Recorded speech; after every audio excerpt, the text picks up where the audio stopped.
Good morning, everybody.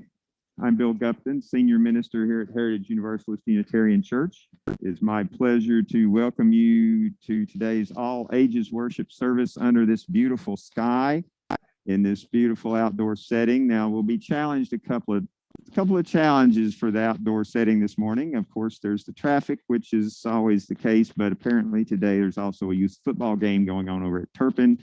So periodically you will hear a touchdown by number 9, which we just heard a minute ago. So that's just got to go with the flow. That's worship in these days, right? If you're worshiping with us online today, we welcome you as well. There is a virtual guest book in the chat that we ask you to sign if you're new to us. And if you're newer to us here in person, the guest book is out on the table that you passed on the way in.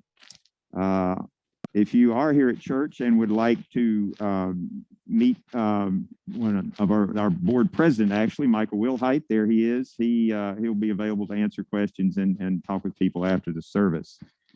Speaking of our board of trustees, next week they will be hosting a town hall conversation for church members and friends after a shortened Zoom worship service. The town hall will start approximately 11:15. And topics will include, but not be limited to, our return to in-person worship and other activities here at Heritage during the ongoing pandemic.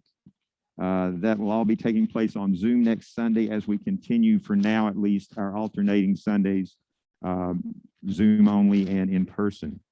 When we are in person, there will always be a Zoom option, by the way, so don't worry about that. In 2 weeks, on Sunday, October 10th, we will begin in-person outdoor religious education classes for our young people here at the church. Parents and grandparents should speak with Laci Adams after the service for more information.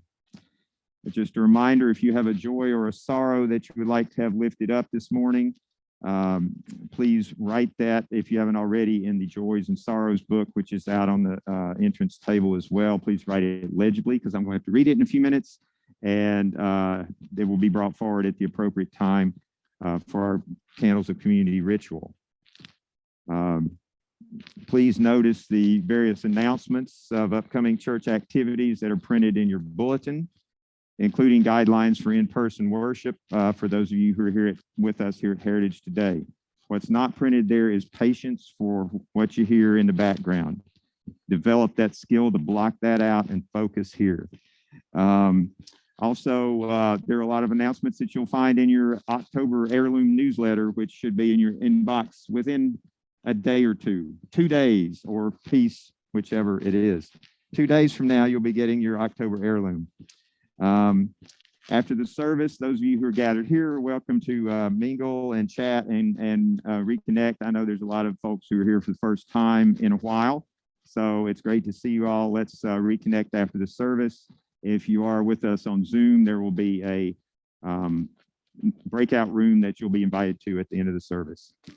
And now it's time to begin by singing together. I'll invite our music director, Les Tacey, to lead us in hymn number 361. Hopefully you have hymnals, hymn number 361.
by blessing the sukkah that we have that is the home for our worship today. I have a few helpers that will help, and you, in your order of service, each have a lulav and an atrach like the kids have. So I will encourage you to find that in your order of service. The blessing is in 6 parts, one for each of the directions, 7 parts, one for each of the directions, up to the earth, up to the sky, down to the earth, and back to you.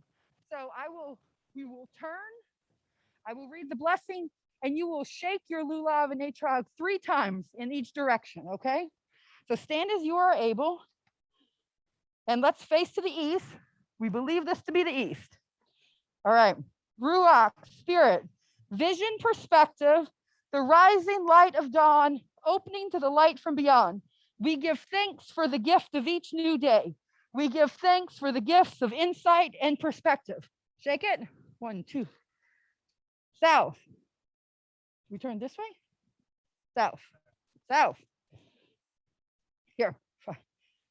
A, fire, passion, creativity, energy that sustains, loves, and warmth, yearning. We face towards the south and ask to open the gifts it brings. Give thanks for the love that sustains us. We give thanks, inspire us. Shake it 3 times. Let's face the west. Ma'im, waters, change, the wonder of movement and transformation. We ask for biatonkon, the trust to go forward, to engage in the movement, to be part of the unfolding. We give thanks for all we learn as we watch the passage of time. Shake it. There we go. Face north. Adamah, earth. Ancient wisdom, reverent relationship. We give honor to our ancestors. We give honor to the earth and ask to carry the wisdom that is ours to receive and bestow with humility and strength. Shake it. There we go. Pointed down. Sorry. Up first. Up towards the sky. Into the heavens, to all that is beyond our knowing. We give thanks and ask to live with awe. Shake it. Right. Down into the earth, our home. We give thanks and ask to live well in relationship with all beings. Say it, Jane. Shake it. Back to your heart. We give thanks and ask to live with compassion and to act from love. Blessed are you, Adonai, our God, sovereign of all, who hallows us with this mitzvot, commanding us to dwell in this sukkah. Let's shake it. And now the Hebrew of that traditional blessing. Baruch atah Adonai Eloheinu melech olam, asher kidishanu b'mitzvotav v'tzivanu, la'ashav basuka. Amen. Amen. Right. Why don't you all find your families and everyone can have a seat. This is the time in our worship where we come to our covenant. The covenant we speak together is a tradition here that we do in a certain way in this space, but we're going to do it same words, but in a slightly different way today. So instead of saying it in unison, we're going to do it responsively. And for each line, it's going to be accompanied with a hand gesture. So I will do the hand gesture and speak the line, and then you will respond to me also with the gesture. Okay? Let us stand. By this covenant, we affirm that love is the spirit of this church. The quest for truth is its sacrament.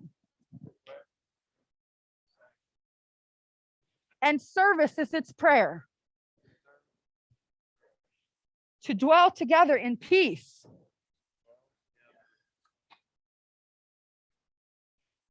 To seek knowledge in freedom. To serve humankind in fellowship. To the end that all souls shall grow in harmony with the divine.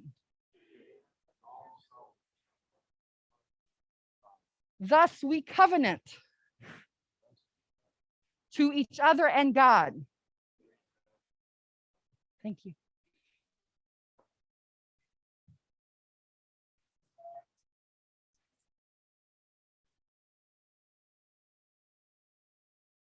Well, good morning. When I started learning guitar back in the 60s, Peter, Paul, Mary was my thing, the thing that I learned by. And so we're going to do a little bit of Peter, Paul, Mary stuff this morning in the Peter, Paul, and Mary style. Now, as you see, I might be Peter, this might be Paul, and we have nary a Mary. Where have all the Marys gone? Gone to Hope Springs, most of them. All right. That being said, I had to say that, yes. So this song is going to be a group thing where we have different groups singing different parts. And what we're going to do is we're going to divide into groups. This group will be the in group. This is the out group. Okay. The part for the in group is very simple because the in group itself is very simple. Rock my soul in the bosom of Abraham. Rock my soul, bosom of Abraham. Rock my soul in the bosom of Abraham. Oh, rock my soul. You got that? That's pretty simple, right? Okay. This is for you. Goes so high, can't get over it, so low, can't get under it, so wide, can't get round it, oh rock my soul. Okay, now let's have you sing your part and you sing your part at the same time. I'm getting to you guys. Rock my soul in the bosom of Abraham, so low, can't get under it, so wide, can't get over it, oh rock my soul. Okay, now for folks out in the hinterlands and for various individualists, we have the wafting part. It goes like this. Rock my soul, rock my soul, rock my soul, rock my soul. Sing it with me.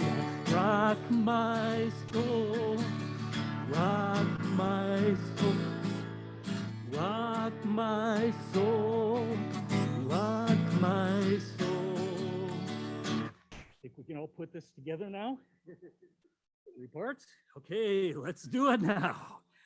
Rock my soul in the bosom of Abraham. Rock my soul in the bosom of Abraham. So I can't get round it. Oh, rock my soul. Rock my soul in the bosom of Abraham. Rock my soul in the bosom of Abraham. Rock my soul, bosom of Abraham. Oh, rock my soul. Rock my soul in the bosom of Abraham. Rock soul in the bosom, rock my soul in the bosom of Abraham. Oh, rock my soul in the bosom of Abraham. Rock my soul in the bosom of Abraham. Rock my soul in the bosom of Abraham. Oh, rock my soul in the bosom of Abraham. Rock my soul, bosom of Abraham. Rock my soul, bosom of Abraham. Oh, rock my soul in the bosom. Abraham, rock my soul in the bosom of Abraham, rock my soul in the bosom of Abraham, oh, rock my soul.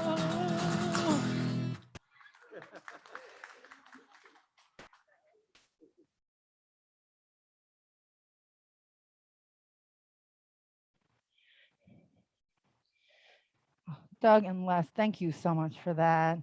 I'm a huge Peter, Paul, and Mary fan. We were recently on a road trip and we played Peter, Paul, and Mary to Ben on the radio, not on the radio, like on our phones, when he gets really angry in the car, and he gets really angry in the car often. So there was lots of Peter, Paul, and Mary on our recent trip to Massachusetts in the car. He is also into heavy metal, which was a strange and unfortunate thing I learned too, as I was skipping through the radio. When we sit in the sukkah, the shade of faithfulness, the Shekinah spreads her wings over you and me. Abraham and the 5 other righteous ones and King David make their dwelling with you.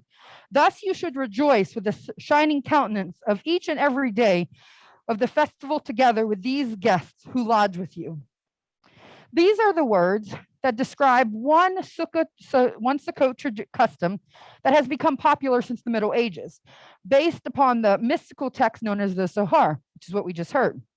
It was to invite invisible guests into the sukkah along with visible ones. And each night of Sukkot, a prayer would be recited asking a biblical figure to come and visit the sukkah. Traditionally, each of these ancient personalities represented a particular spiritual blessing, characteristic, or mystical aspect of God. All of the guests, however, were men. These figures were imagined to dine with their hosts, bringing those unique qualities into the sacred space of a sukkah. While it is Jewish forefathers who have been publicly honored until recently, Jewish women today are beginning to reclaim the strength of their foremothers. One way to celebrate this journey during Sukkot is to invite biblical women into the sukkah along or instead of their male counterparts. While there are different traditions about which women to invite, one mystical tradition tells us that we should invite the 7 prophetesses listed in the Talmud as our 7 female guests on Sukkot. These women, rich and varied in their stories and characters, are called Sarah, Miriam, Deborah, Hannah, Abigail, Huldah, and Esther. Each has a story within the Bible, and each has a potential meaning for Jewish women who are searching for their foremothers. It is also a growing tradition to invite women into our midst in our contemporary age. So I invite you now to call out the names of women who have formed you and shaped you and who might be your invisible guests in this sukkah.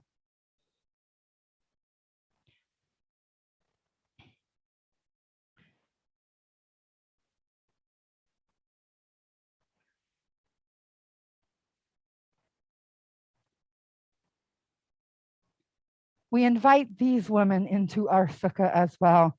Enter all those names even we don't even know because you have been lost to us.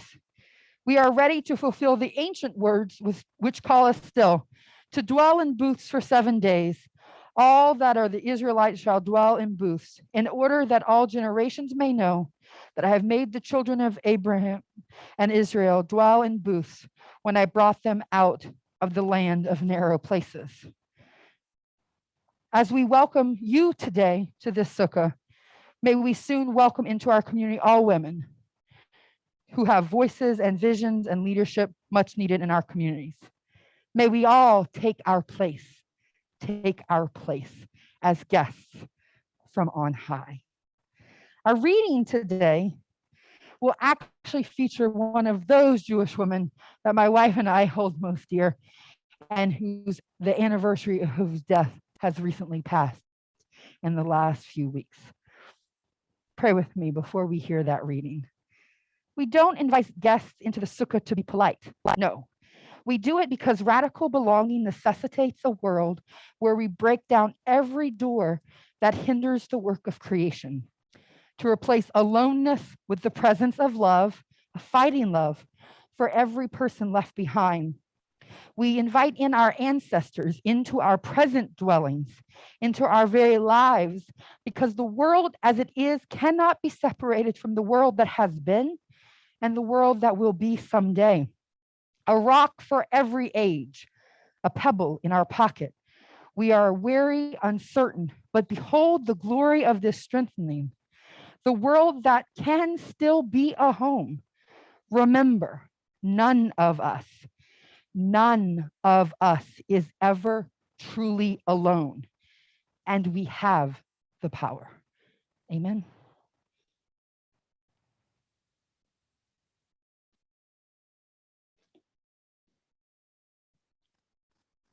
A year ago, this past week, Ruth Bader Ginsburg died. Can it only have been a year? One thinks of what has transpired in our country and on the Supreme Court in that single year, and the head spins. The heart breaks. 2 days after Ginsburg's death, the poet Rosemary Watola Traumer posted the following on the website Poets Respond. It is titled In the Steps of RBG and begins with a quote from Ginsburg that reads, "Real change, enduring change happens only one step at a time." In the steps of RBG. So let me take one step right now, one step toward respect, and give me strength to take another toward clarity. And though my feet might feel like stones, let me take another step toward justice, and another toward equity, and another toward truth. And though my legs may feel laden and slow, though someone else may step on my toes, may I inch forward toward forgiveness. May every step be toward a bridge. Enough divisiveness. As I go, may I find joy in the stepping, grace in the edging toward great change. And if there is little joy, let me step anyway, and then take another step, and another, and another.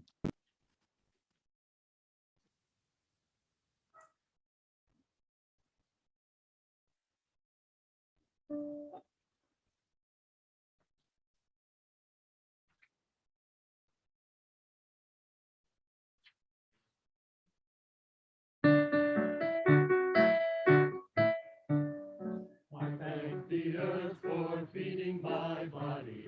I thank the sun for warming my bones. I thank the trees for the air I breathe. And I thank the water for nourishing my soul.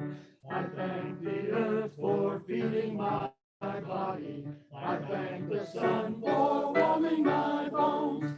I thank the trees for the air I breathe. And I thank the water for nourishing my soul. I thank the earth for feeding my body. I thank the sun for warming my bones. I thank the trees for the air I breathe. I thank the water for nourishing my soul. I thank the earth for feeding my body. I thank the sun for warming my bones. I thank the trees for the air I breathe. I thank the water for nourishing my soul. I thank the earth for feeding my body. I thank the sun for warming my bones. I thank the trees for the air I breathe. I thank the water for nourishing my soul. I thank the earth for feeding my body. I thank the sun for warming my bones. I thank the trees for the air I breathe. I thank the water for nourishing my soul.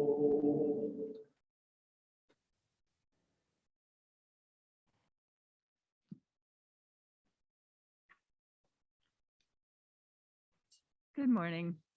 We've come to the time in our service where we share our abundance. And as our service today honors and uplifts rich Jewish tradition, we will share the abundance of our offering with a nonprofit that does the same.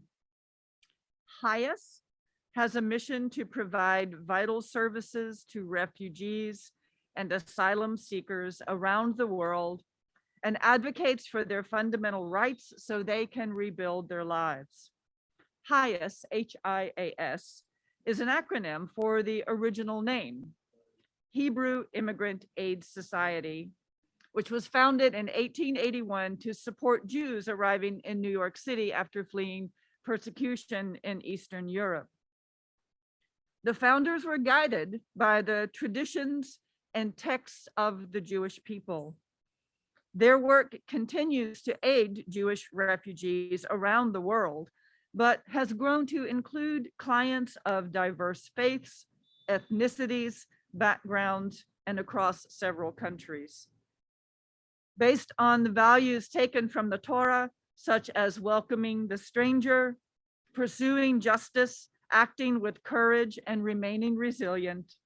HIAS provides aid in a variety of ways, such as assisting with resettlement, providing legal and psychological services, financial aid, and ongoing advocacy for government policy, both in the US and internationally, that addresses the urgent need of those seeking safety. They bring survivors into leadership roles to draw upon firsthand experience and tailor their work to specific needs and circumstances of the population they are serving. And it is important to note that their staff around the world is specially trained to create welcoming environments for LGBTQ refugees and asylum seekers. You can donate today by placing cash or a check in the box that's out on the welcome table. If you choose to write a check, remember that gets made to the church, HUC, and put outreach in the memo line, so it will go to the correct place. And you can also donate online directly on their website, hias.org. And you can find that link all this week on our own church homepage. Thank you.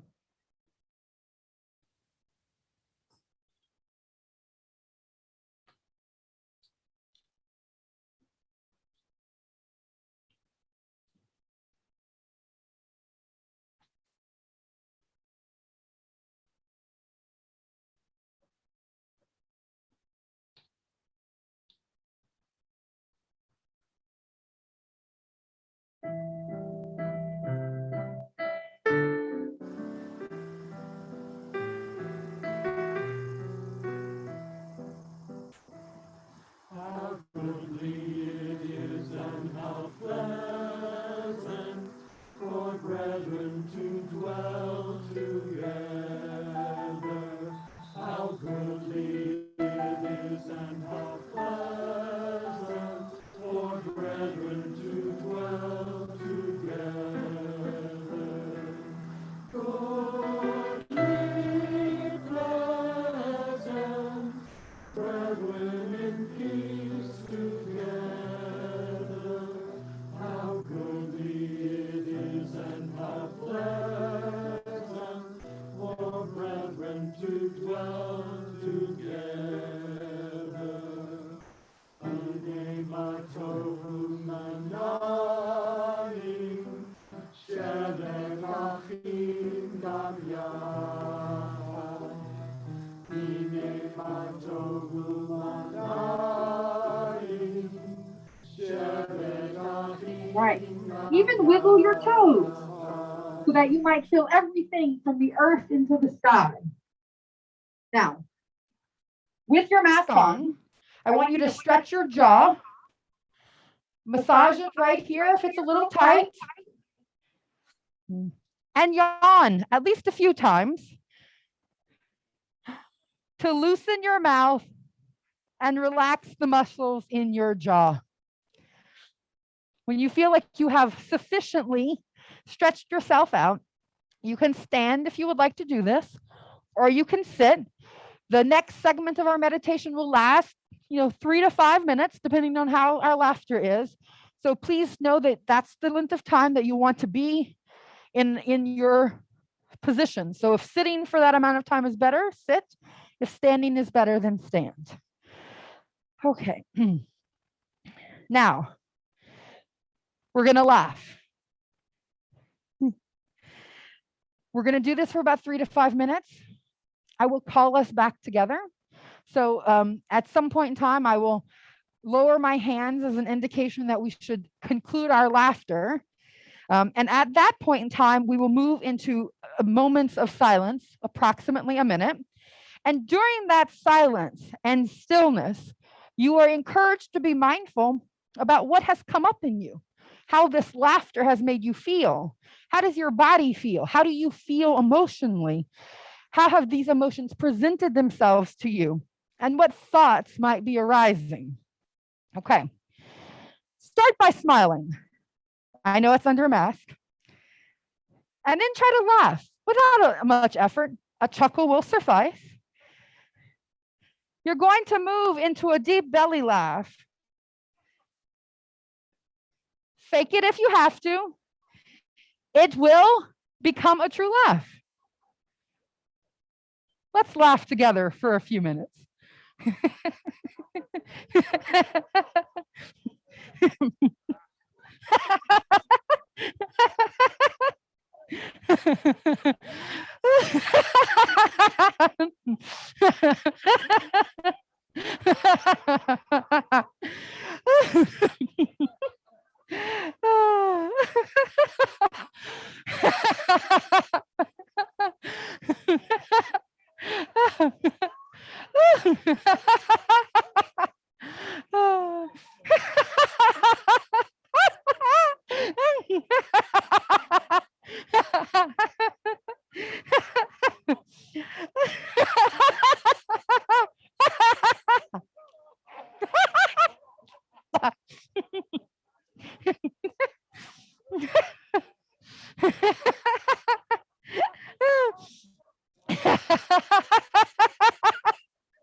I don't get it.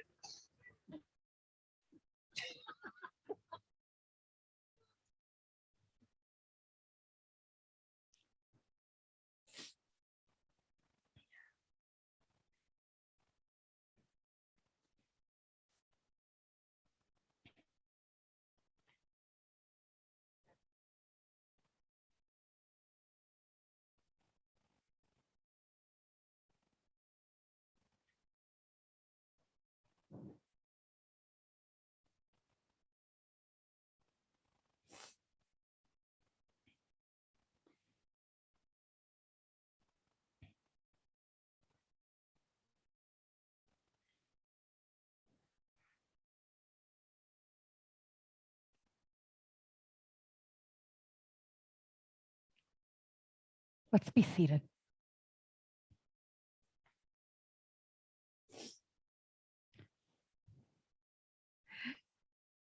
Let me start with a word of apology to those of you who are joining us by Zoom. The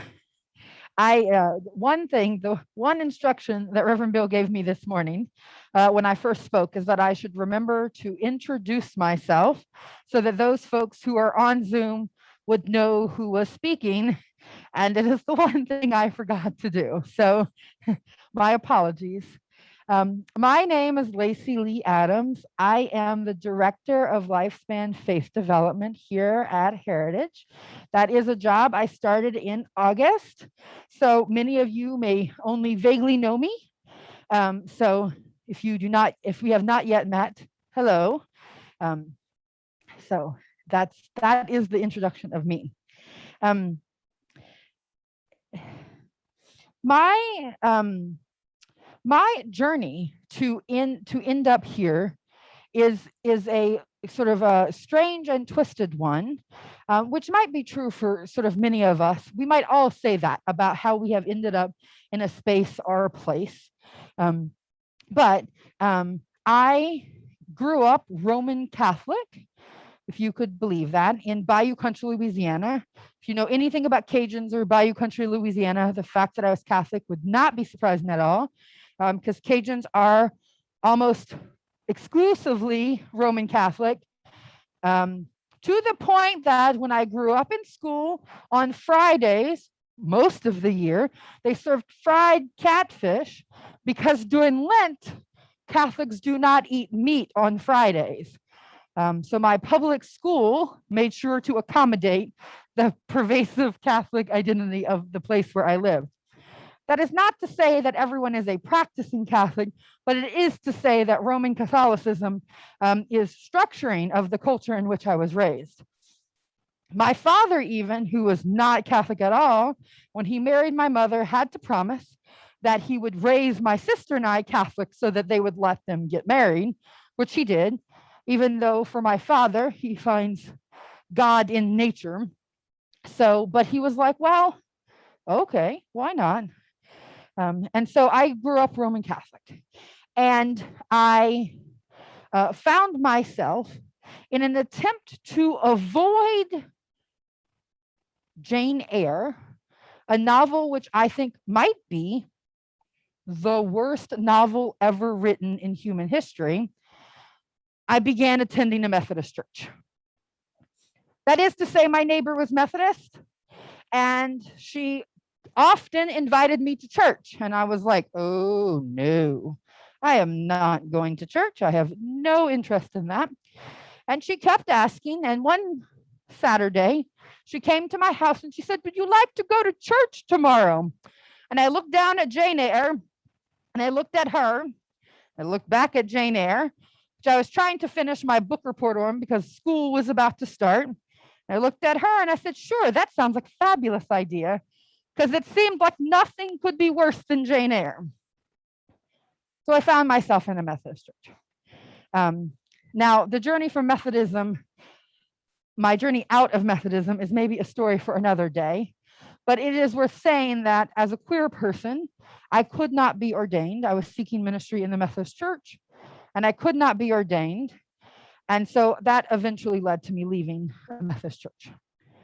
Now, the journey from that departure to this moment is full of twists and turns. That includes a coffee shop where I worked to get health insurance, a quilt store that I worked at and managed because what else was I going to do with myself if I couldn't be a minister?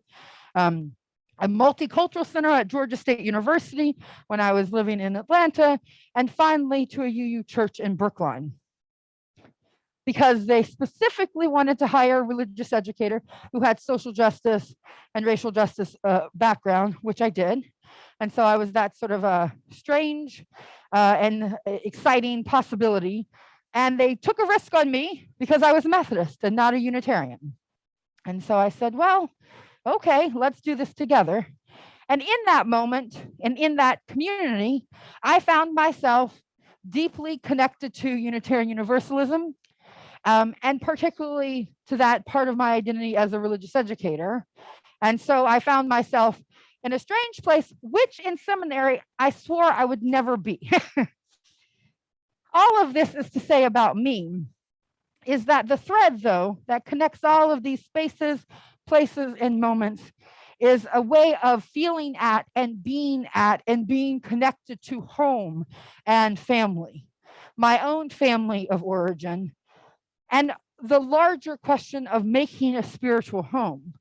I have done that work in different stages and ages and places of my life. I am deeply interested in how it is that we come to find ourselves in a place that we can call home. And what does it take to create a home where all of the people who are in the building feel not just like they are in the building, but they are family and home. And that work, that deep work in my own life has changed, has pervaded, has informed the work that I do as a religious educator and as a person in ministry with others. So it seemed like this day, under this temporary home, was the exact moment to start talking as a community about what does it mean for us to build a home together. The interesting thing about Sukkot and the Sukkah is that it is supposed to be, it is intentionally, on purpose, designed to be temporary. This is not a permanent home. The walls are supposed to be open. It is not supposed to be a home with four walls. If we were Orthodox, this building would include 2.5 or 3 or 6 walls if it's in the shape of an octagon. But there is always supposed to be an opening to invite people in. And the roof is never supposed to be permanent. You are always supposed to look up and be able to see the sky. The Sukkah teaches us that to be a community, we have to make space intentionally, but we have to make spaces that are open and changing, that are informed by the people around us, that allow for the possibility of new connections and new perspectives. The temporary nature of this home is the lesson, is the beginning of the lesson. That when we enter into this temporary space, we might be able to call it a liminal space, it opens us to possibilities. So what are the possibilities that we have today? What are our possibilities as a community together? And what perspectives can we see more clearly in this temporary home or this temporary space of worship that we could not have seen before? That, I think, is one of the great excitements of being in a position that was intentionally designed to be lifespan and not just RE. I wrote an entire article in the newsletter about that question specifically. So if you are interested in some of the particulars of that, make sure you look at the newsletter. But I think one of the exciting things about lifespan work as a community and as an educator is that it values each and every one of us as an equal and essential part of a community. It says that it is absolutely important that we center each person and their experience and their needs. It does not mean that we can meet all needs for all people, but it does mean that all people should be seen and heard and encouraged and contemplated when we make decisions. It is not suggesting, right, that we can do all things for all people, but that in the consideration, we learn something. One of the things that I think is really powerful about all ages services like we do today is that there is a truth for our kids, which happens to be true for us as adults, but is much easier for us to suppress. The truth for our kids is that they live in their whole bodies in the world. And that when we engage them in their whole bodies, they have the most powerful experiences. Now, so much of the way that we do worship sometimes, not we as in heritage, but we as in a culture, okay? Like the whole wide culture around us, is to engage worship in this space, in this kind of space right above our chin. Now, the truth is that none of us, adults or not, love that space alone. None of us really just want to be in our heads all the time. But we've learned how to do that because it's what our culture, our communities, our colleagues, our jobs often require of us. One of the exciting things about all ages worship that centers the lives and experiences of our kids, is that it gives us all the possibility to try something new, to bust out of this box and enter into a wide open space of your body in the world. It gives us the possibility to learn from people that we think we're supposed to teach. Our kids are powerful teachers to us if we are open to their teaching. I am the parent of a toddler, and I am blessed to have a remarkably content child. Like, he is so happy that my wife and I often joke that when we have another child, it's going to be like a rude awakening, because there's no way we're going to get a second one that's this happy in the world. Like, no way we'll get a second one that's this happy. But he's not always happy. He's just like generally happy. But like, he has this capacity to feel two things deeply in almost the exact same moment. Like, just last night, we were in the car, which is not a place he likes, as I've already said. And he was really upset. And he was telling us all about that upset. And so we said, Ben, we're going to take you for a treat. Our local ice cream shop and Northside closes their season today. And so we wanted to go for ice cream one last time. And so we were like, Ben, do you want to go and get some gelato, get some ice cream? Which he can say ice cream. He's like, ice cream. And he was like, no. Like, that's how he says it. No.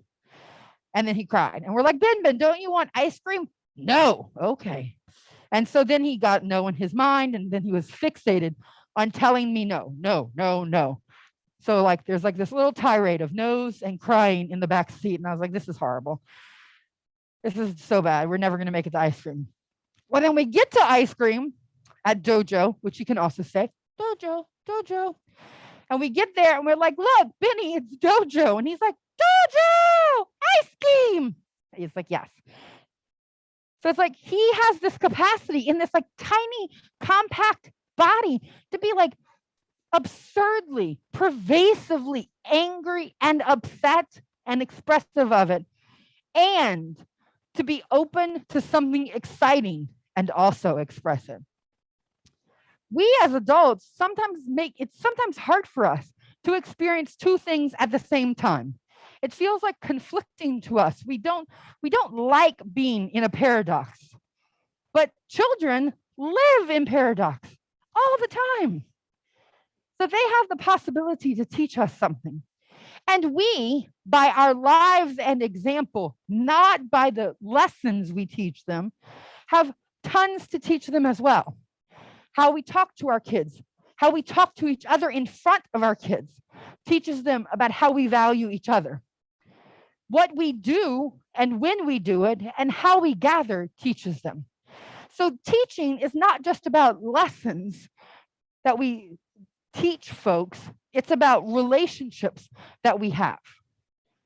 So in our work together across the lifespan, all the ages and stages of our community, it will be about for us showing up in this way, in this wide open way that looks up for new perspectives and looks out for who might be missing in this home of ours. So that this home, this sukkah of ours, this sukkah that is our world, might ever be changing. And that we might always be inviting new people in. And that we might always be looking for who might be on the outside of our temporary walls. So that the community we build in here might be a family.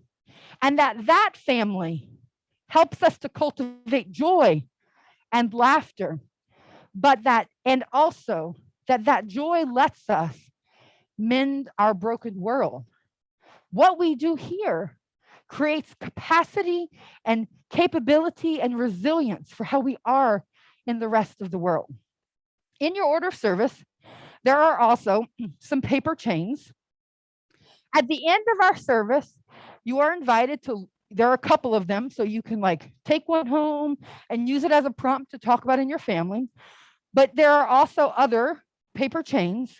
So I encourage you to sort of think about the prompt. Write out your answers or thoughts or do some coloring if you haven't already. And find another person to link your chain with them. And that eventually come to this sukkah and put your chains on this so that our home can come to represent all of us. A special word of thanks before we move into the other part of our service. The yarn of our sukkah was actually a donation to our community that comes from a member's family who was deceased. So this yarn has been repurposed and brought new life out of the sort of a moment of sadness. And so just a thanks for all the ways in which all of our experiences build our community and make the walls that we live together in. So please connect with a person that you do not know. Connect your chain and help build our house together in this space. Now, let us close our worship together in song. Over my head.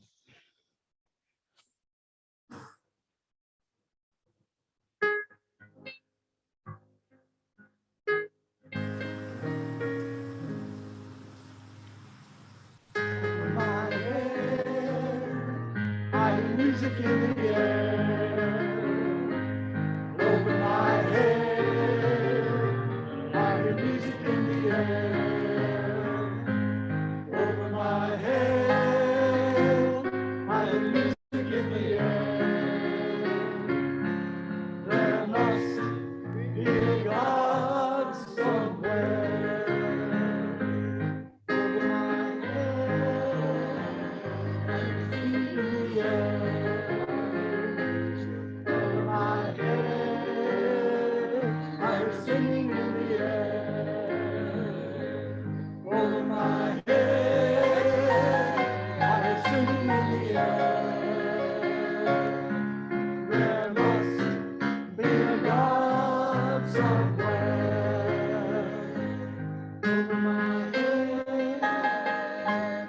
trouble in the air.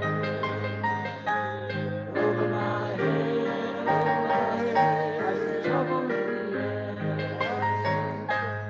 Over my head, I see trouble in the air. There must be a God somewhere. Over my head, I feel darkness in the air. Over my head, I feel brightness in the air. Over my head, I feel brightness in the air. There must be a God somewhere.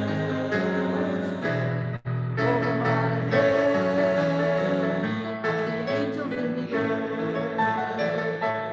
Over my head, I see angels in the air. Over my head, I see angels in the air.